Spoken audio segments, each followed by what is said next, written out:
A follow-up now to a story we broke yesterday. Rhode Island State Police Superintendent Colonel Stephen O'Donnell retiring. The agency must now find his replacement and has a long history of promoting from within. But Eyewitness News reporter Jared Planner spoke to one person who thinks that should not be the case this time. Jared joins us live from the mobile newsroom.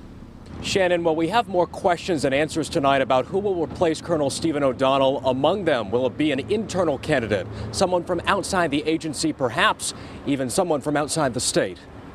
Really quality leaders. There are big boots to fill as Colonel Stephen O'Donnell retires as head of the Rhode Island State Police, and only one thing is certain: opinions differ on how to replace him. The NAACP's Jim Vincent says the search needs to go national. That doesn't preclude that somebody inside the present Rhode Island State Police could not get the job, but they would have to compete. With women, minority candidates, everybody, Vincent says. The number 3 man at RISP, Lieutenant Colonel Kevin Berry, will take over until the governor appoints a successor. In fact, Berry could be both if an internal candidate wins out.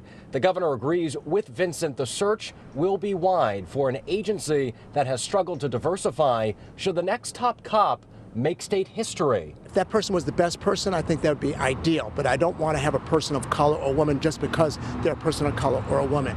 Clearly, there are people of color and women that are heading state police departments around the country that perhaps would be strong candidates. And on Stephen O'Donnell, renowned for a legendary work ethic and visibility across communities. He was everywhere. You know, we can only hope to have somebody that is as engaged.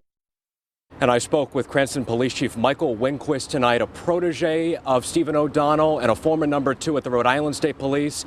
He says, as we've heard from many others, that Steve O'Donnell is a man of remarkable integrity, a true leader who had respect for everybody, regardless of what rank you were. And Colonel Winquist makes it very clear. We asked him, he says he believes the person should be internal, and he believes it should be Kevin Berry, that he should hold that position permanently. We're now live with the mobile newsroom tonight. I'm Jared Planner, Eyewitness News.